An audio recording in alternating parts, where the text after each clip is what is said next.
dit bonjour selon l'heure, votre heure là où vous vous trouvez. Merci d'être présent à notre intercession de ce dimanche 26 avril 2026. Avant d'entrer dans les vifs de notre prière, je vous demande de prendre l'attitude pieuse pour la prière d'introduction.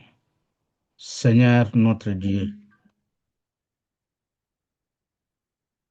nous nous tenons devant toi avec respect, humilité et soif de ta présence.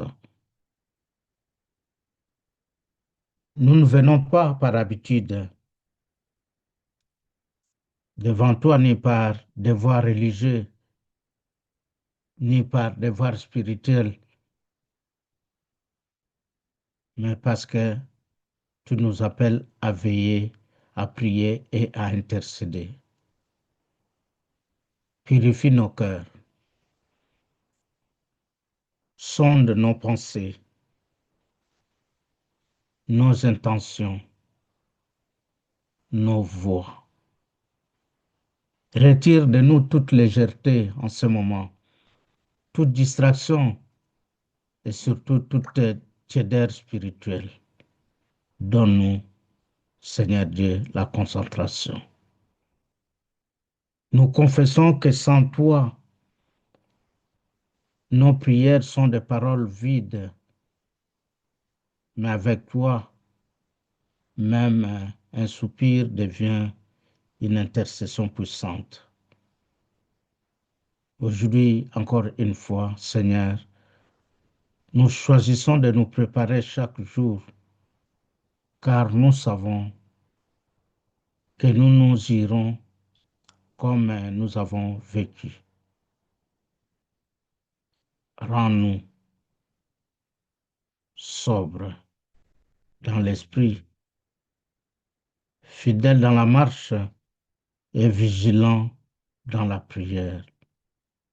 Que ton Esprit Saint prenne toute la place dans ce temps, qu'il conduise nos prières, qu'il aligne nos cœurs, qu'il fasse de nous des intercesseurs fidèles. Nous plaçons, Seigneur Jésus, ce moment de prière sous le sang, sous ton sang qui a coulé au mont Golgotha. Nous déclarons que toute opposition, toute confusion et toute fatigue spirituelle sont dissipées. Que ces rassemblements deviennent les lieux de rencontre avec ta gloire, un lieu de combat victorieux, mais aussi un lieu où ta volonté est recherchée et surtout accomplie. Nous nous tenons devant toi, Seigneur, disponibles, vigilants et consacrés. Au nom puissant de Jésus-Christ de Nazareth. Amen. Amen. Bien-aimés en Christ, encore une fois, soyez la bienvenue à notre prière de ce dimanche. Comme dans nos habitudes, voilà comment se présente le plan de cette prière. Nous commencerons par l'exhortation. Après l'exhortation, ça sera la page au témoignage. Venez témoigner de ce que le Seigneur a fait pour vous. Et au troisième point, nous entrerons dans le point de cette prière d'intercession proprement dite. Sans tarder, le Seigneur m'a fait le plaisir, l'honneur de pouvoir me donner cette occasion de ce dimanche pour que je puisse échanger avec vous sur les problèmes qui se posent dans notre société. J'ai cherché le sujet d'exhortation. Je dis, quel est le sujet, Seigneur? Mais les choses se bousculent. Et là, toute la nuit, je n'ai pas bien dormi. Il m'a donné un sujet qui est lié à notre vie, sorti directement de la situation que nous sommes en train de vivre depuis 3 jours.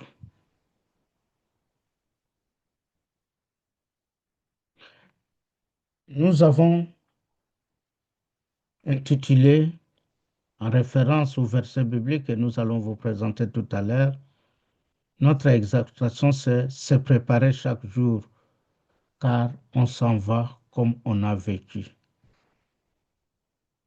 Je pense que les titres en soi vous disent déjà grand-chose. Vous êtes en train de murmurer pour dire pourquoi a-t-il choisi ce sujet? Parce que ça vous touche directement. Ça nous touche directement. Cette exhortation aura, outre l'introduction et la conclusion, si vous voulez, 4 points. Je parlerai de la vie, prépare la fin comme premier point. Je parlerai au deuxième point de la vigilance spirituelle, comme il nous est recommandé dans la Bible, veiller et prier. Je parlerai au troisième point de savoir compter ses jours et je terminerai le quatrième point par une exhortation, vous exhorter à être comme des sentinelles. Cette intercession va s'appuyer sur 3 passages bibliques essentiels. Le premier est tiré de Matthieu, chapitre 25, verset 13. Il est écrit, « Veillez donc, puisque vous ne savez ni les jours ni l'heure. » Le deuxième verset tiré de Luc, chapitre 21, verset 36, il est écrit, « Veillez donc et priez en tout temps, afin de paraître debout devant les fils de l'homme. » Et enfin, le troisième, tiré de Psaume 90, verset 12, « Enseigne-nous à bien compter nos jours, afin que nous appliquions notre cœur à la sagesse. » Bien-aimés, comme vous pouvez avoir déjà des idées sur cette exhortation, maintenant nous sommes en train de vivre un moment difficile. Nous venons de perdre une amie, une sœur, une dame, une mère de famille. Subitement, tu as souffert, il paraît, mais c'était loin des regards des autres parce que c'était une femme courageuse, c'était une femme solide, mais c'était une femme qui blaguait aussi, c'est comme ça. Même quand elle était malade, on ne connaissait pas grand-chose d'elle. Et c'est de cela que le Seigneur m'a donné comme sujet pour que je puisse nous exhorter que notre vie que nous menons sur cette terre est éphémère. Nous sommes comme on dit, des pèlerins sur cette terre. Nous devons nous préparer, car nous ne savons ni les jours ni l'heure. Et souvent, si nous sommes désordonnés, nous allons aussi partir dans le désordre. Si nous sommes sérieux dans notre vie de tous les jours, nous partirons aussi comme dans le sérieux. Frères et sœurs en Christ, Nous sommes réunis non pas pour parler de Dieu, mais pour nous tenir devant lui. L'intercession que nous allons faire ou que nous faisons habituellement n'est jamais détachée de la vie intérieure. La qualité de notre prière dépend de la qualité de notre marche. Nous voulons entendre aujourd'hui un appel simple mais sérieux. Se préparer chaque jour, car on s'en va comme on a vécu.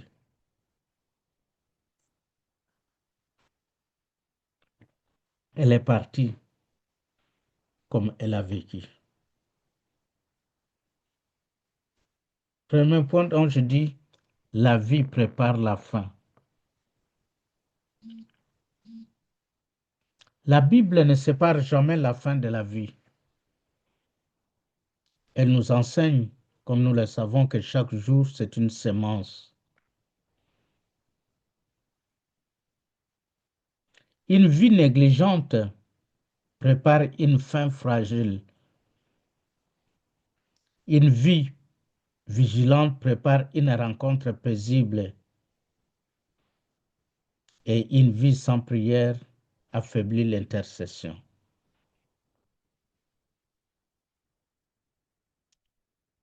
Comme nous l'avons dit dans notre texte, Matthieu 25, Jésus ne dit pas, si vous comprenez bien, préparez-vous quand le temps viendra. Ce n'est pas ce qu'il nous dit. Mais il nous dit, et c'est tout présent en plus, veillez.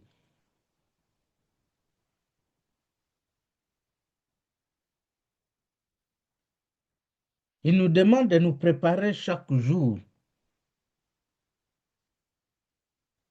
car l'homme quittera ce monde tel qu'il a marché devant Dieu.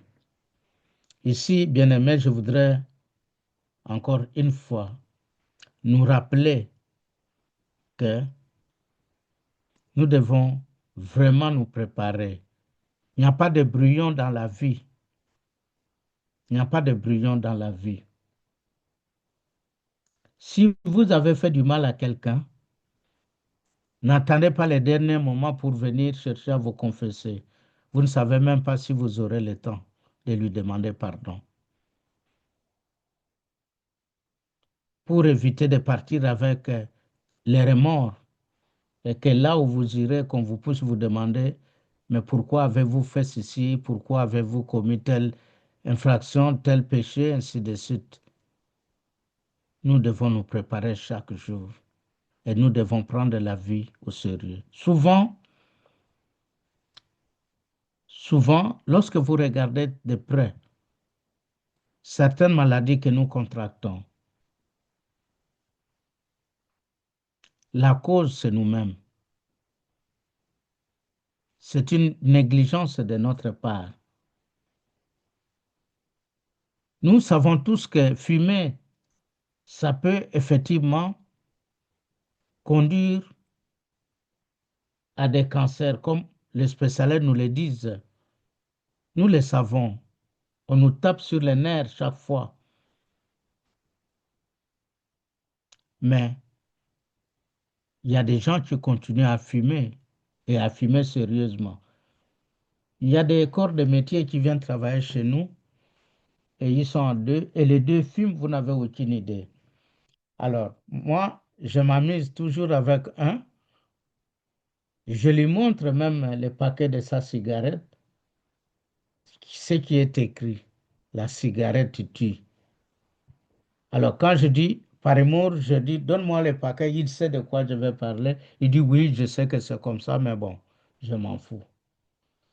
Ah, on s'en fout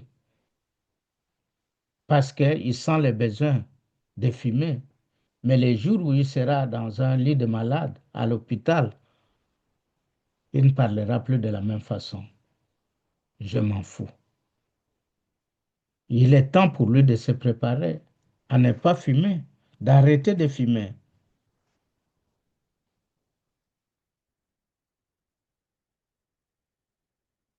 Il doit veiller sur sa santé et arrêter immédiatement. Mais celui qui n'arrête pas, il va aussi mourir comme ça, comme un jeu, comme on dit. Dit de quoi des cancers? Ah, mais oui, bon, il fumait ici, hein. Voilà la réaction des gens. Ceux qui t'ont vu fumer, ils ne vont pas être émus de ta situation. Ah, mais lui, on lui parlait. Bien aimé, les plaisirs, les peu de plaisirs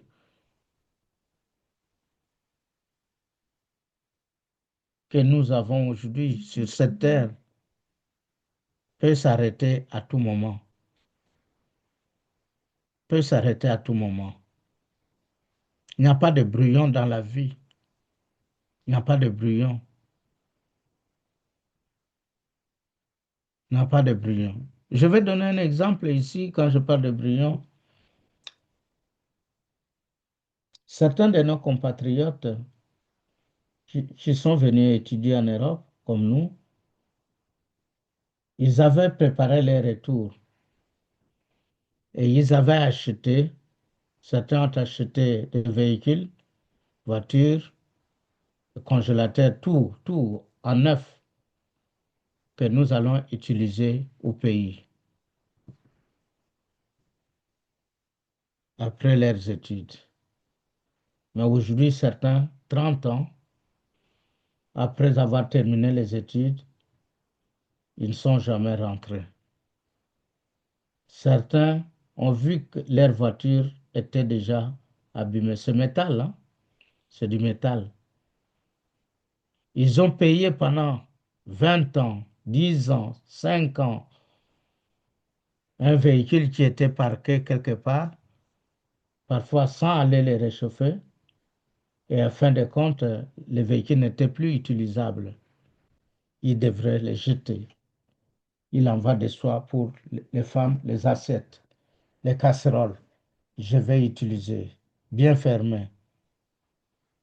Et puis du coup, les jours avancent, les enfants ont grandi, les enfants ont terminé les études, les enfants travaillent, et les enfants leur posent la question, mais finalement, vous irez ou vous n'irez plus? Et qu'est-ce que vous irez faire là-bas parce que nous sommes tous ici? Une grande équation pour les parents, ils restent. Mais dans l'entretemps, ils avaient hypothéqué leur vie pendant autant d'années, dans l'espoir de pouvoir y retourner. Ils ne sont jamais allés.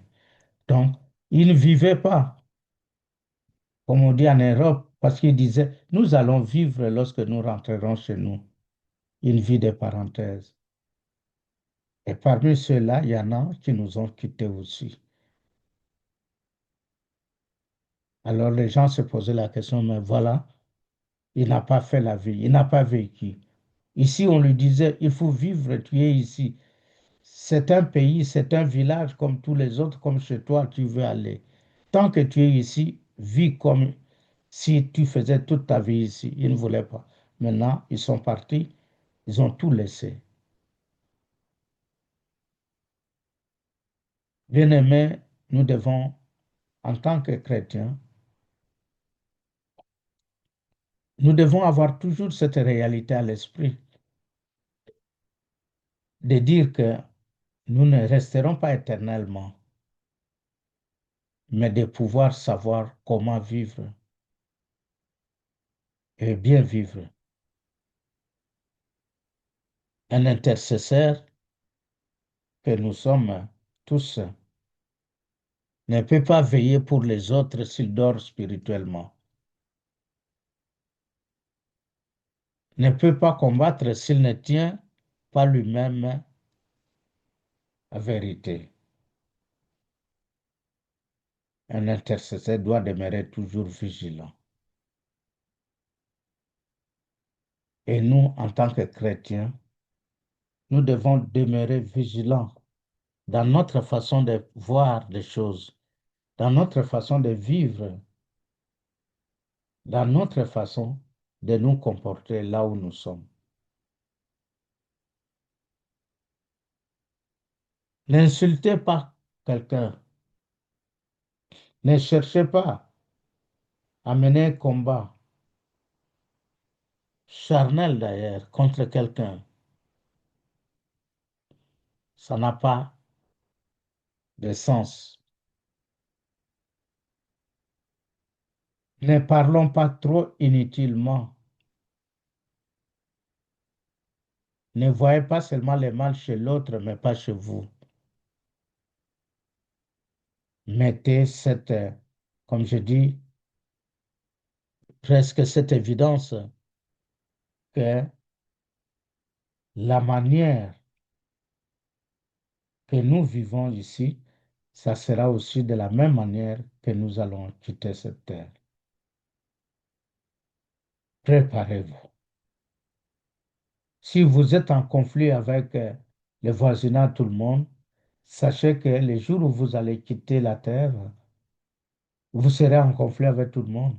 Et les gens ne viendront pas parce que vous étiez en conflit avec les autres.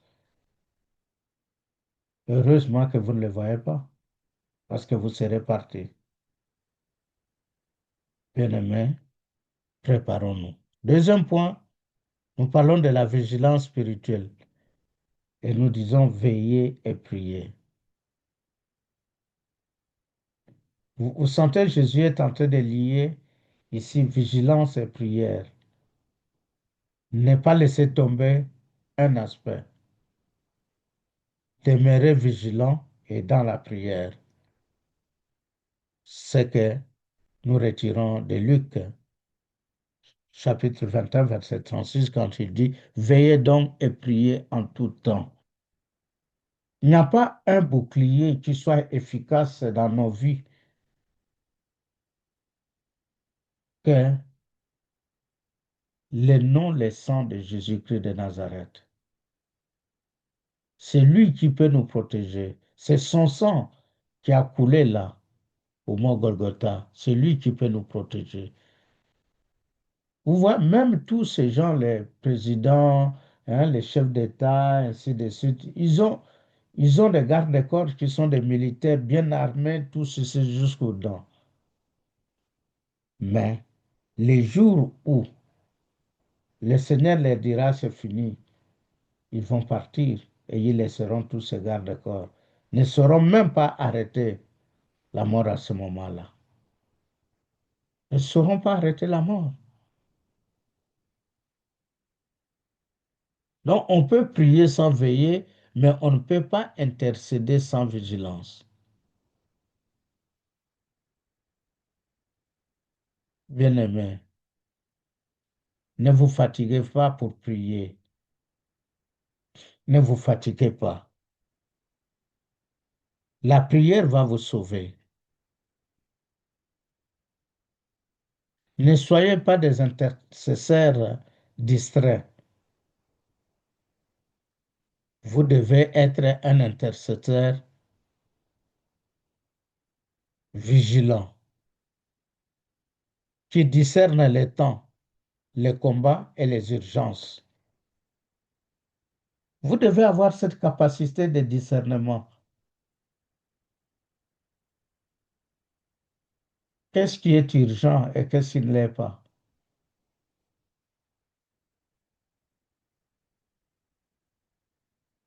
Une vie encombrée que vous avez menée produit une prière lourde,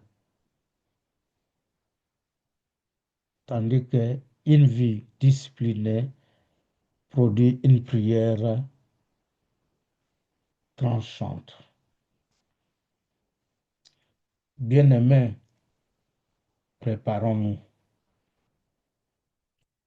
Mettons de l'ordre dans nos vies. Mettons de l'ordre dans nos vies. Ne faites pas de brouillons. Si vous avez trouvé quelqu'un avec qui vous voulez vous marier, entrez au mariage, officialisez la situation, officialisez carrément. Mais ne dites pas, oui, on va essayer après. Vous allez essayer quoi? Dans l'entretemps, les années ne vous attendent pas. Les années ne sont pas figées. Elles défilent, on les compte. Et vous serez surpris de vous retrouver dans une situation d'incapacité de vous mettre au monde. pour les femmes, mais pour les hommes aussi. Vous allez sur ce... Ah, moi, c'est... Ah, toi, c'est... Tu pensais que les temps t'attendaient. Ah, je voulais d'abord faire la vie et j'allais me marier. Oui, tu as fait la vie. C'est maintenant que tu veux te marier. Mais il n'y a pas un homme, tu peux te marier. Il n'y a pas une femme, tu peux te marier. Tu deviens qui? N'oubliez pas encore cette évidence. Nous mourrons comme nous avons vécu. Ou nous mourrons comme nous avons vécu. Mettons l'ordre dans notre vie ou dans nos vies. Troisième point, c'est compter ses jours. C'est cette posture qu'on demande à nous aussi, les intercesseurs. Et là, nous pouvons retrouver dans Psaume 90, verset 12, enseigne-nous à bien compter nos jours. Mais lorsqu'on dit compter ses jours, ce n'est pas vivre dans la peur, mais c'est vivre dans la priorité.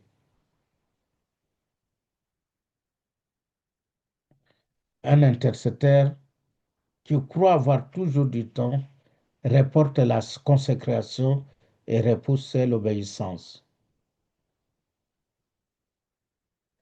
Un intercesseur ou un chrétien qui sait que ses jours sont comptés choisit la sainteté, protège sa vie de prière et marche dans l'humilité.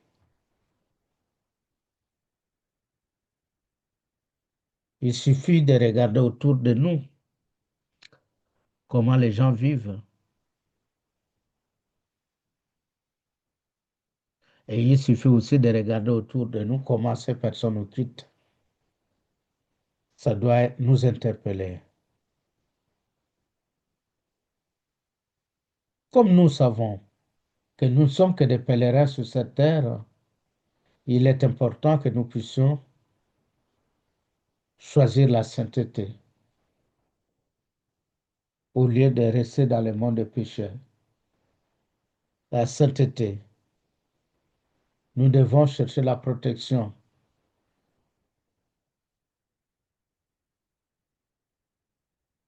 Bien-aimés, pour ne pas trop traîner, le dernier point,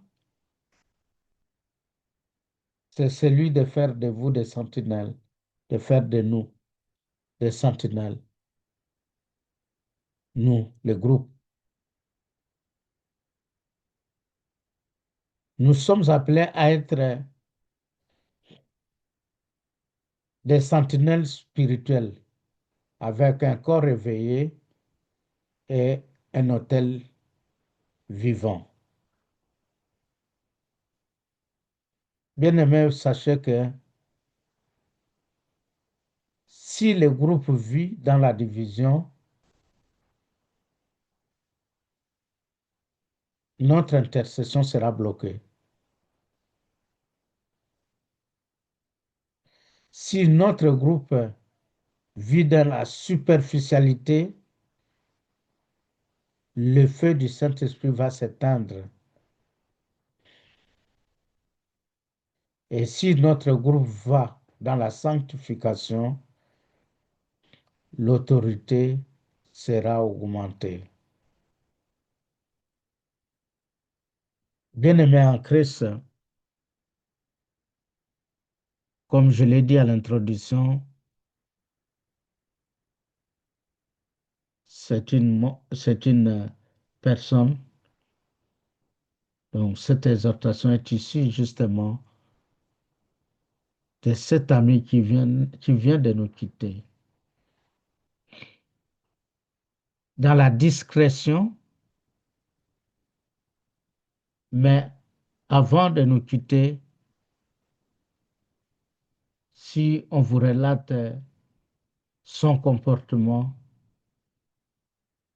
vous ne croirez pas. Et je ne veux pas le faire parce qu'il est parti. Mais, comme je vous dis, les gens qui la connaissaient l'on vit, on dit, elle nous quittera comme elle vivait.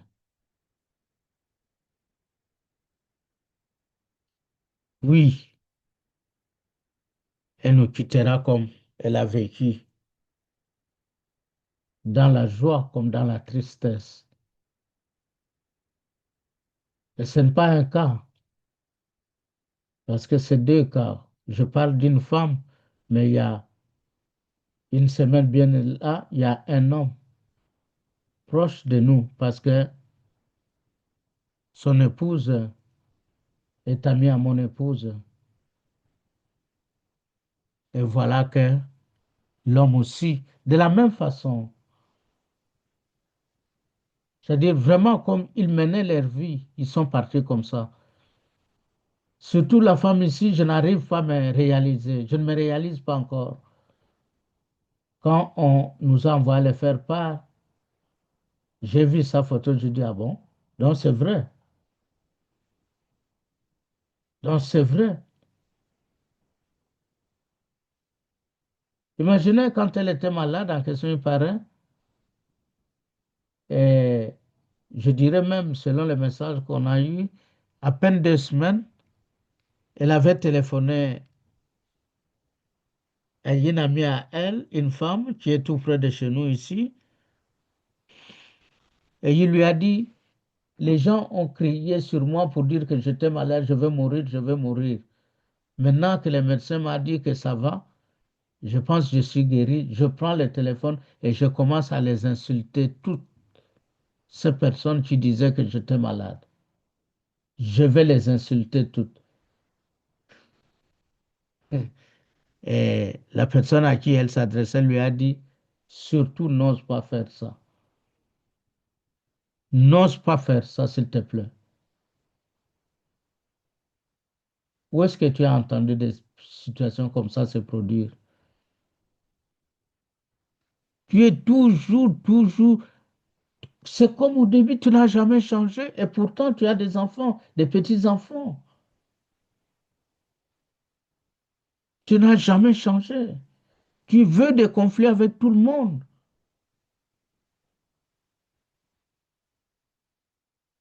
La vie, ce n'est pas comme ça. La maman a essayé de la conscientiser pour qu'elle ne puisse pas agir comme ça. Mais c'était elle, en fait. Des comportements comme ceux-là, comme je dis.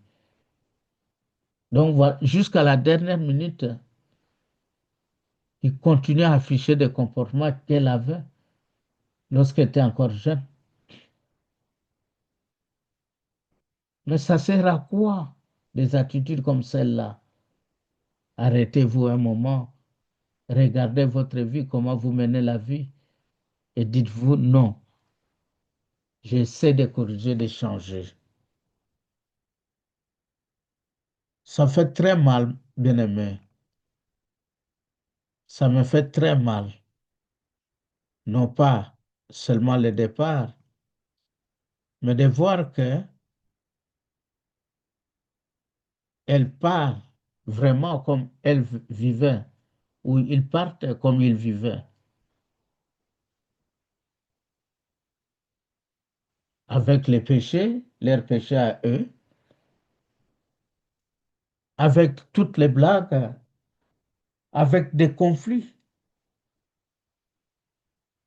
Et on verra les jours de l'enterrement. C'est ces jours-là que je pourrais confirmer effectivement ce que je suis en train de dire. Combien de personnes seront là? Qu'est-ce que les gens vont commencer à dire? Mais c'est comme elle a vécu. Je vais m'arrêter là. Bien-aimé, ou Seigneur, vous qui m'écoutez cet après-midi, sachez que nul ne sait quand viendra l'heure. Nul ne sait. Mais chacun sait comment il vit aujourd'hui.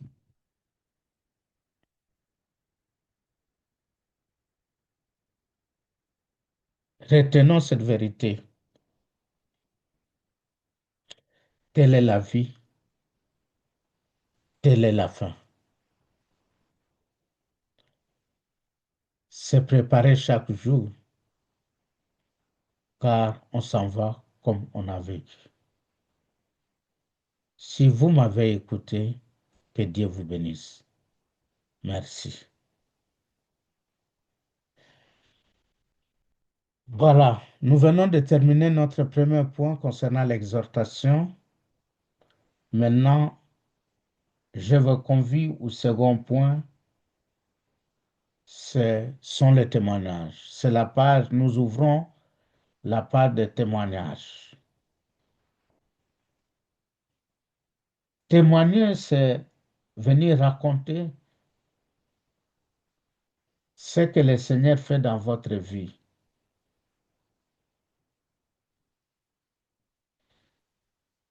Témoigner, c'est venir montrer la miséricorde de ce Seigneur qui ne vous a pas abandonné. Mais aussi, de l'autre côté, montre que, effectivement, nous ne sommes pas détachés de la prière et nous sommes dans la prière. Voilà ce que le Seigneur fait pour moi. Et vous pouvez aussi juger de votre santé spirituelle à travers les témoignages.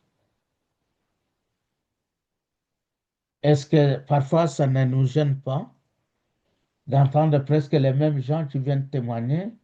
Et vous, est-ce que vous priez? Et pourtant, vous êtes à chaque réunion que nous faisons, vous êtes présent ou présente. Mais qu'est-ce qui fait que vous n'arrivez pas à témoigner?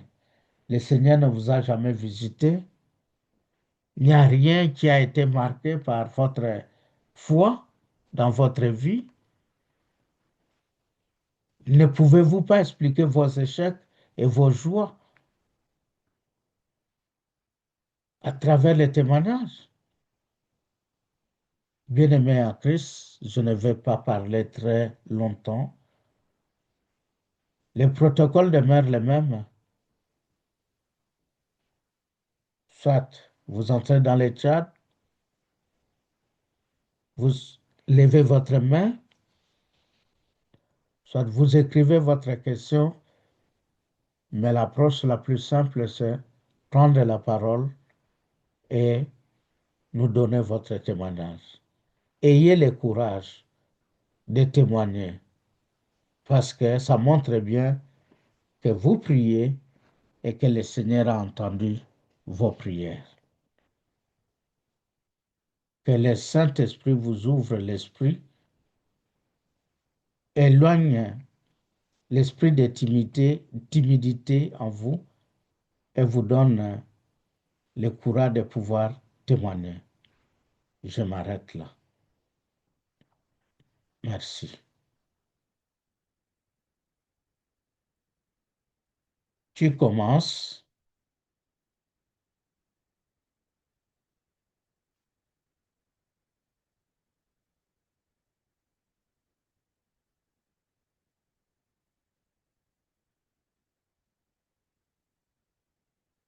Allez. Ne soyons pas timides, s'il vous plaît.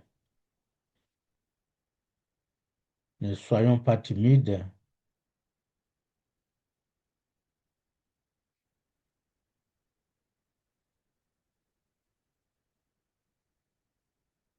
Ne soyons pas timides.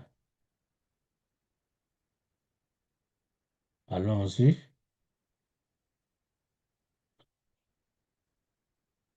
Tu commences.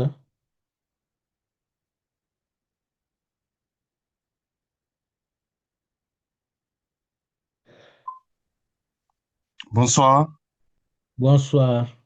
c'est le frère Frère Yokoli. Yokoli, Je suis une vous pierre avez la vivante de parole. Jacques. Merci. Je suis l'épouse du Seigneur Jésus-Christ de Nazareth. Mon témoignage aujourd'hui, ça fait, je me rends grâce au Seigneur pour sa protection et de m'avoir beaucoup aidé pendant ces 2 semaines au niveau du boulot. C'est que ça a commencé depuis le lundi passé, ça fait maintenant une semaine. J'ai remarqué que au boulot, il y avait toujours des problèmes. C'est-à-dire, lorsque je touche une machine, je vois que j'ai un problème. Je vois que la machine a un problème. Lorsque je touche un appareil, je vois que, au fait, tout était une série de problèmes. Je ne sais pas si on doit appeler ça des catastrophes, mais est-ce que c'était des problèmes? Mais j'ai compris que ces problèmes, c'était pour pouvoir un peu, comme on le dit, peut-être mélanger un peu ma conscience, me rendre, genre, m'amener à douter un peu du Dieu que je prie, qu'est l'Éternel, que Jésus-Christ Nazareth, le vrai Dieu, l'unique et le vrai Dieu. Mais à chaque moment, lorsque j'essaie un peu de me lamenter, je vois que ça ne dure même pas peut-être 5 minutes, je reprends conscience. Et je me dis carrément que non, le Dieu que je prie est le plus fort. Le Dieu que je prie peut me sortir de n'importe quelle situation, à n'importe moment, à n'importe quelle heure. Et lorsque je dis ça, je remarque qu'au fur et à mesure, chaque problème, ça, il y a eu des problèmes où même pour ces problèmes-là, on pouvait même comme on le dit, te renvoyer, te laisser, te libérer de la boîte. Parce que ils travaillent avec les Chinois. Les Chinois, c'est les gars qui sont plus stricts.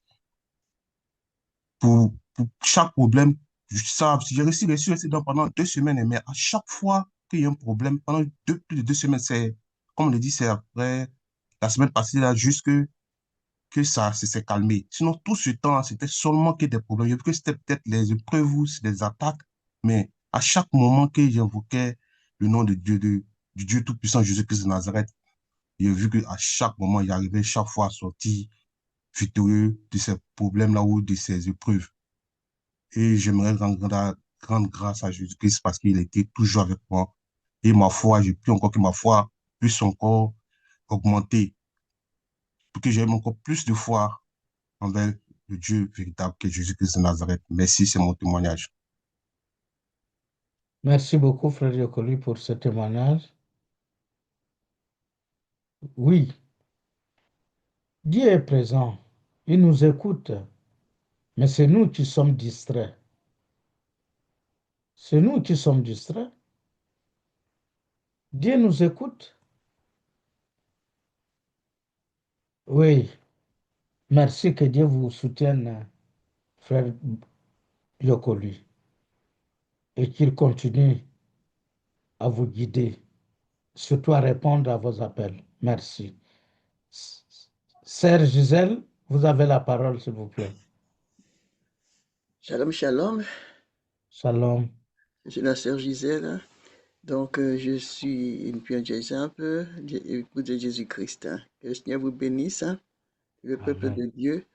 Je vais témoigner parce que je vais dire ce que le Seigneur a fait dans ma vie. J'étais frappé d'incontinence urinaire et c'était compliqué. Surtout, j'avais bon, une sœur, ma grande sœur aînée, qui est décédée maintenant, qui je l'ai vue avec cette histoire-là. J'ai dit, Seigneur, pas ça, moi, là. Et j'avais ça a commencé, enfin, ça n'a pas commencé, ça a commencé un bon moment avec moi. Donc, j'ai dit, Seigneur, quand j'ai vu ma sœur aînée qui est maintenant décédée, j'ai dit, Seigneur, pas ça, pas ça, pas ça, pas ça. Parce que pour moi, ça a commencé à devenir grave. Au début, c'était des petites protections. Après, c'était des moyennes. Et ça commençait à aller de plus en plus, plus fort. Donc, j'arrivais même pas à prier tellement que ça me fatiguait. Je disais seulement, Seigneur, pas ça, pas ça. Parce que moi, j'ai travaillé aussi dans les hôpitaux. J'ai vu aussi comment, et dès qu'on a des fuites urinaires comme ça, comment c'est pénible. J'ai dit, comment on est vrai aux autres aussi. J'ai dit, Seigneur, pas ça. Et puis, c'est aussi un budget aussi, hein. Et j'ai vu petit à petit, tout doucement, mais sûrement, comment le Seigneur, petit à petit, m'a délivré. Et aujourd'hui, c'est normal. C'est redevenu normalement. Voilà mon témoignage. Je voulais donner gloire à Dieu parce que c'est quelque chose vraiment de récurrent de pouvoir avoir des fuites urinaires comme ça. Et c'est récurrent. Mais là, le Seigneur a fait agir et ça fait déjà bien quelques mois. Et petit à petit, le Seigneur est en train de continuer de faire.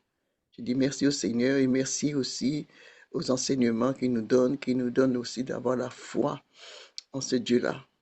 Voilà, voilà mon témoignage. Que le Seigneur bénisse tous les serviteurs, le professeur et tous les Samaritains, les sentinelles, tous ceux qui sont là pour nous aider aussi à travers la parole de Dieu, qui nous enseigne. Que le Seigneur vous bénisse et bénisse son œuvre. Voilà mon témoignage, que le Seigneur bénisse. Voilà. Merci beaucoup. Soyez bénis, sœur Gisèle, pour votre vie, surtout pour cet témoignage. On voit bien la main du Seigneur derrière tout ça. Et continuez encore une fois. Prions, prions, prions sans cesse, car on ne connaît ni les jours, ni l'heure. Merci pour votre vie, encore une fois, sœur Gisèle. Frère Samuel, vous avez la parole, s'il vous plaît. Shalom, shalom, frères et sœurs.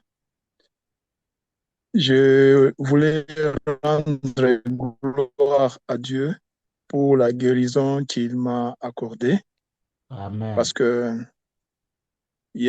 pendant la journée d'hier, je me sentais vraiment trop mal.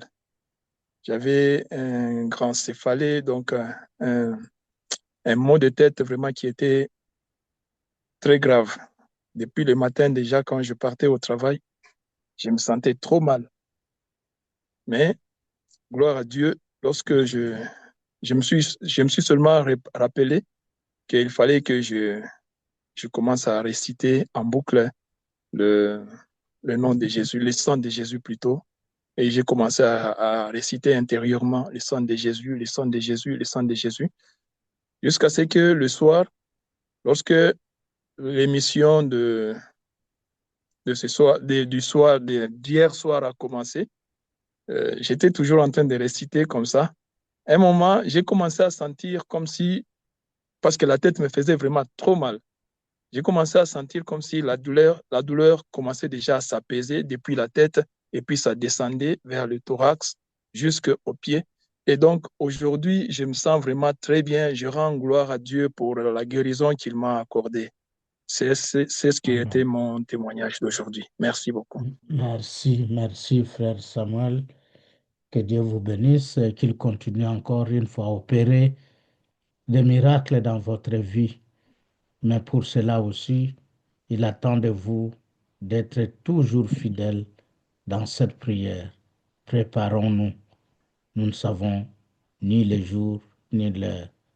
Seigneur va faire son travail comme il l'a fait. Mais nous, de notre côté, nous devons nous préparer. Merci pour votre vie. Amen. Merci. Soyez bénis, frère Samuel. Merci. Amen. Amen. Un autre témoignage, s'il vous plaît.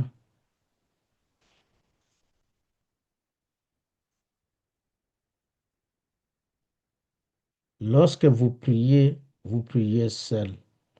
Mais dès le moment où la main du Seigneur a agi sur vous, nous avons besoin de le savoir. Venez nous le dire. Qu'est-ce que le Seigneur a fait pour vous? Qu'est-ce que le Seigneur a fait pour vous? Aujourd'hui ou durant les jours, les semaines. Sœur Gisèle, vous avez la parole, s'il vous plaît. Oui, c'est encore moi. Oui, je voulais Oui. témoigner. Comment, je voulais encore témoigner. Comment, il y a 2 semaines de ça, je crois. 2 semaines, une semaine, je ne me rappelle plus.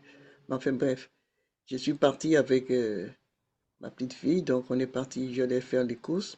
Je suis parti avec ma petite fille et j'avais des chaussures qui avaient un peu de talon, un peu de tout. Donc, et en marchant, je me suis tourné la cheville.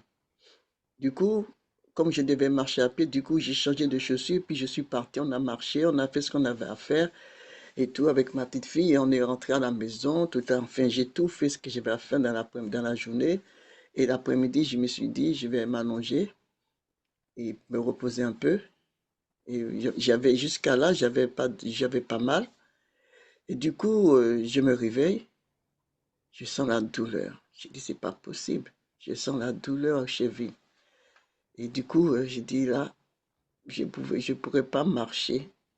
Je mets mes pieds par terre, j'appelle ma petite fille, j'ai dit, je peux pas marcher, ça me fait trop mal. Du coup, petit à petit, j'ai dit, non, je vais pas rester au lit, ça va pas me clouer au lit, c'est pas possible. Moi, j'aime pas, surtout quand il fait beau, rester au lit, c'est pas possible. Donc, malgré tout, je me suis levé, j'ai pris mon courage à deux mains, je me suis traîné, j'ai marché sur la pointe des pieds puisque la cheville me faisait trop mal. J'ai traîné, j'ai traîné, j'ai traîné, j'ai fait ce que j'ai à faire avec la douleur. Et puis, arrivé, bien entendu, arrivé le soir, c'était insupportable. Donc, du coup, je me suis retourné au lit. Et du coup, mon mari, il a frotté, il m'a mis un bandage pour me soulager. Et puis, bon, il a prié. Et du coup, et bon, après, je me suis endormi avec ça. Et la nuit, je me réveille, j'enlève le bandage. Et moi-même, je me suis même pas rendu compte que j'étais guéri. Je vais aux toilettes. Je vais me soulager un peu, puisque c'était en pleine nuit. C'est le matin, j'ai dit d'abord, j'ai dit, ah, le matin, je me réveille, quand je me suis réveillé le matin, j'avais plus rien. Plus rien, rien. Même moi, j'étais étonné. Plus rien, rien de chez rien. La douleur, jusqu'à maintenant, plus rien. Le Seigneur m'a guéri comme ça, là. J'ai dit merci Seigneur. Et vraiment, j'étais contente parce que le lendemain, j'avais du travail à faire. Et justement, la veille, j'ai dit, Seigneur, mais comment je vais faire demain matin, toute la journée, il y a du boulot, j'ai des affaires à faire. Comment je vais faire? Parce que je ne pouvais pas marcher. Et du coup, je me suis réveillé le matin, je vous dis, mes frères et sœurs, plus rien. C'est la première fois que je vois un miracle aussi rapide. Aussi rapide. Et vraiment, j'ai dit que je n'ai gloire à Dieu pour cette guérison. Parce que c'était pour moi, il fallait aller à l'hôpital, il fallait faire des radios, il fallait faire des trucs. Vous savez comment ça marche. À l'hôpital, vous attendez. Et moi, j'avais ma journée déjà bien complète dans ma tête.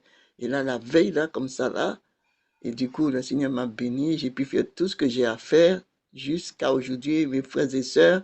Vraiment, que Dieu soit béni, que la gloire de Dieu, vraiment, j'ai été vraiment, gloire à Dieu. Gloire à Dieu. Toute la gloire revient à notre Dieu. Voilà le témoignage que je vais donner. Merci Merci beaucoup. encore une fois, Sœur Gisèle. Gloire à Dieu, comme vous le dites. Nous devons lui rendre gloire. La gloire lui revient. L'honneur et la puissance, comme nous disons chaque fois. Ça lui revient tout cela à cause de tout ce qu'il fait, tout ce qu'il opère dans nos vies. Vous voyez, lorsqu'on demande, on est trop petit, mais lorsqu'il vous donne, on est distrait Amen. parce qu'on est devenu grand. Il y a des gens qui ne veulent pas accepter que ce qu'ils ont reçu, c'est ce qui vient de Dieu. C'est le fruit de leur demande parce qu'ils sont distraits. Et ce sont de telles personnes qui ne reconnaissent pas que le Seigneur a agi dans leur vie, que le Seigneur a agi dans leur vie. Mais pour demander des jours et des jours de demande, mais quand ça vient, rendre grâce juste au Seigneur pour cela, c'est tout un problème. La bouche devient lourde, on ne sait pas l'ouvrir, et pourtant, mes chers frères et sœurs, reconnaissons que nous sommes infiniment petits devant le Seigneur. Ne croyons pas que ce que nous vivons aujourd'hui, c'est le fruit de nos propres efforts. Non, c'est un don de Dieu. Et s'il veut nous l'arracher, il va le faire. Il ne demandera pas de compte à quelqu'un, mais soyons reconnaissants, simplement reconnaissants. Nous prions, Sœur Gisèle, pour votre vie. Merci, merci pour ce témoignage. Un autre témoignage, s'il vous plaît. Quelqu'un d'autre? Témoignez ici et je vous attends aussi dans notre émission à cœur ouvert. Venez vous exprimer. Venez avec toute la joie possible. Les gens attendent de vous que vous puissiez leur dire comment vous avez reçu le Seigneur et comment le Seigneur a transformé votre vie. Il a transformé votre vie. Venez nous le dire. C'est une façon aussi d'évangéliser ceux qui traînent encore les pieds, qui ne croient pas au Seigneur, Pourtant, il a fait beaucoup de choses et il continue à faire dans nos vies, opérer des miracles, nous donner des bénédictions. Il continue. Venez témoigner. N'ayez pas honte. N'ayez pas honte. Qui d'autre? Témoignage. Je veux aussi témoigner, je l'avais déjà fait sur les sentinelles, je l'ai fait aujourd'hui encore devant vous tous. Je disais, je vous avais déjà parlé ici de ma sœur qui était malade. Et je priais, je priais chaque jour. Vous pouvez imaginer, surtout pendant des périodes comme ça, on multiplie même les heures de prière, surtout au début de la maladie. J'avais peur, c'est l'unique sœur qui me reste. Nous ne sommes restés qu'à deux. Alors, ça m'a fait mal quand j'ai appris qu'elle était malade. Et ça s'est arrêté là-bas. J'ai bénéficié du soutien spirituel du professeur. Il m'a conseillé quelle attitude je devrais prendre, je devrais avoir, demeurer discret. Parce qu'ils s'étaient déjà engagés, ils sont allés dans les hôpitaux, ça n'a pas marché. Et du coup, ils sont tombés sur un pasteur. Le pasteur a fait son diagnostic, il a commencé à la traiter.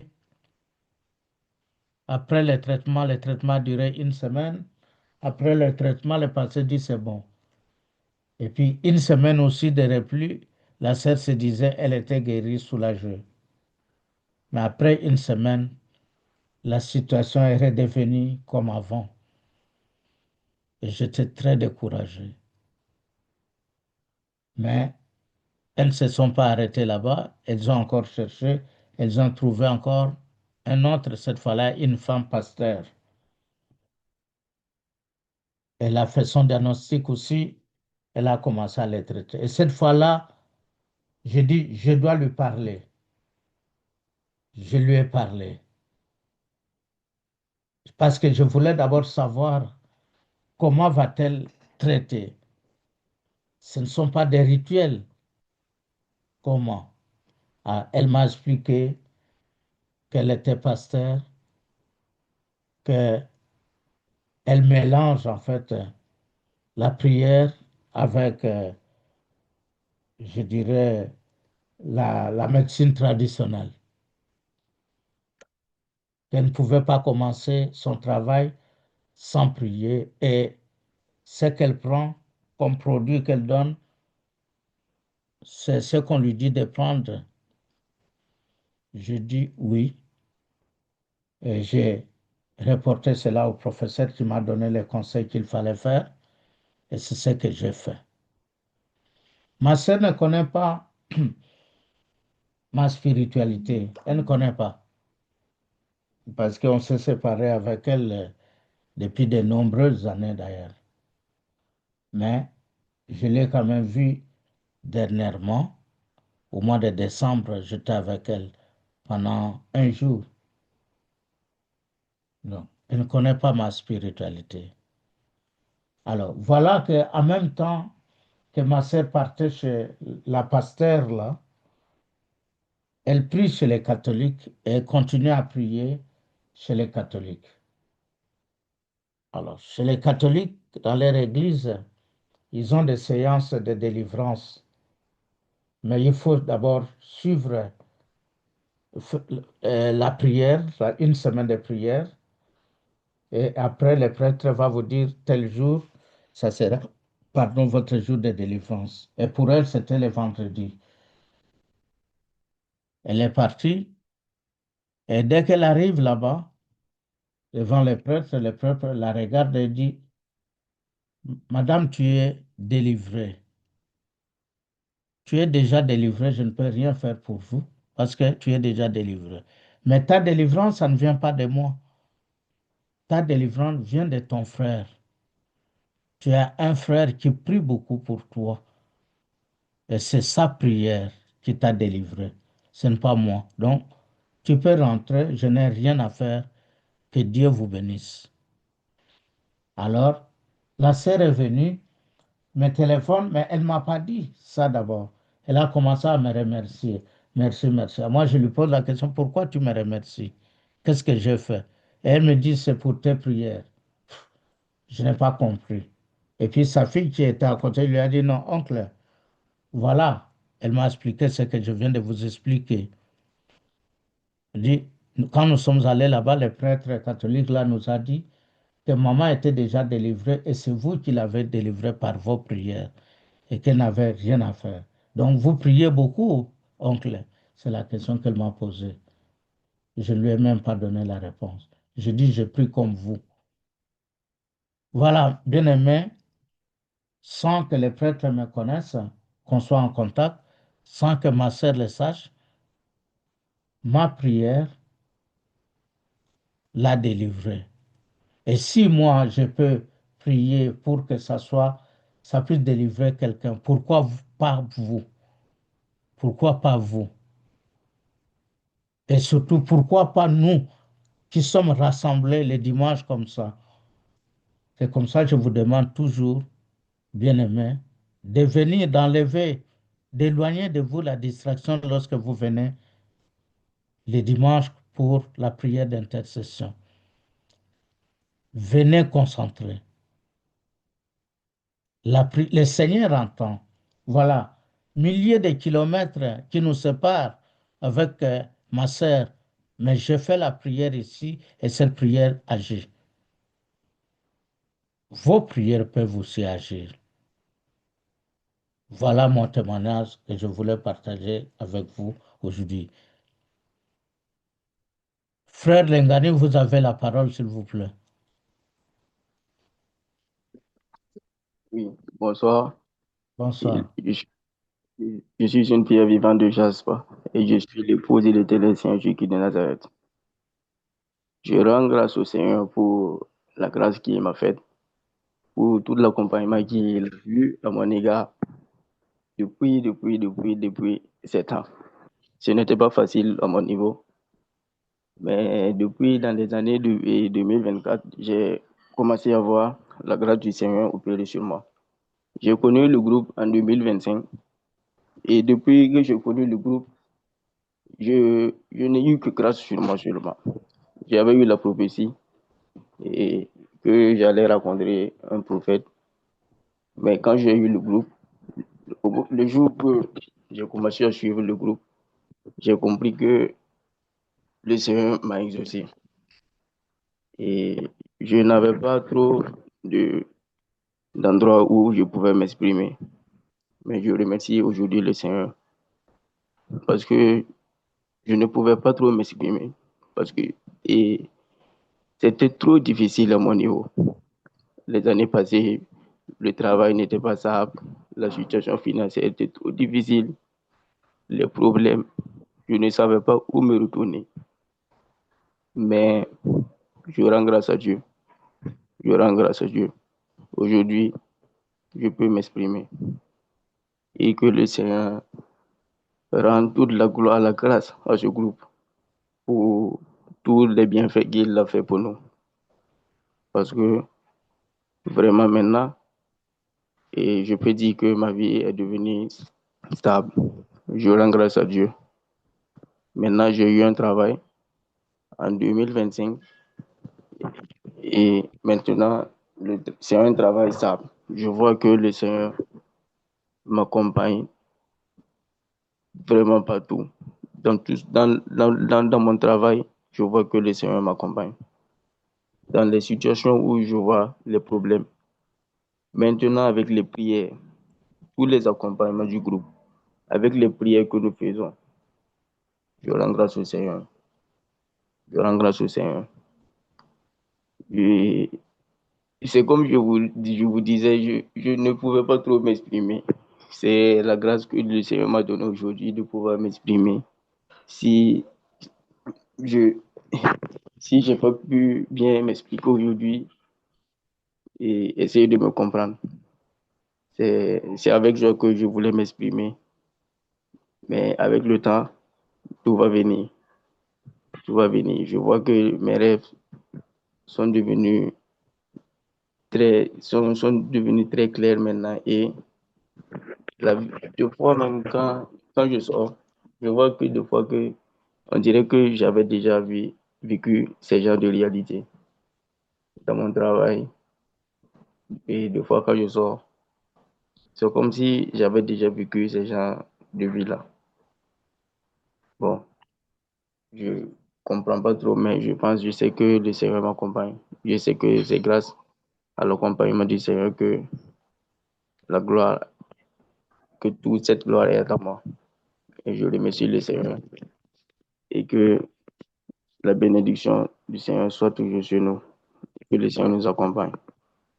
Merci beaucoup. Amen. Merci beaucoup, frère Lengani. Vous-même, vous l'avez dit, que les bénédictions du Seigneur vous accompagnent. Et nous ne pouvons que nous associer à vous, encore une fois, pour intercéder pour vous, pour votre vie, pour votre travail, pour que le travail qu'il vous a donné puisse être effectivement solide, c'est-à-dire que vous ayez vraiment un contrat à durée indéterminée et que ce soit votre travail jusqu'à la fin. Merci pour votre Merci. vie. Merci beaucoup. Et encore une fois, vous aurez l'occasion, quand vous allez vous exprimer, de venir témoigner en long et en large, même dans notre émission à cœur ouvert. Un espace où vous allez parler sans tabou, sans filtre, de tout ce que le Seigneur a accompli dans votre vie professionnelle, votre vie sociale.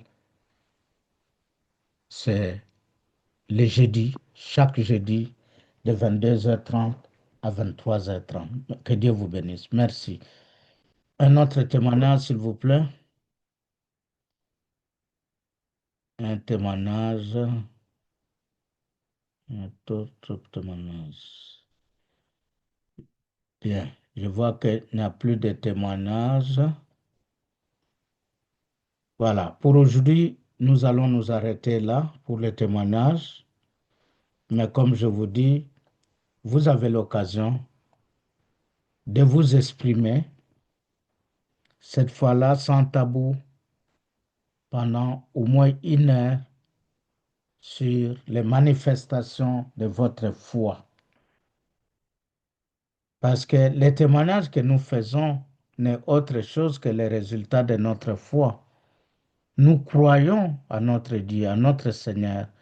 Nous croyons aux demandes que nous lui avons faites et aux réponses que nous recevons.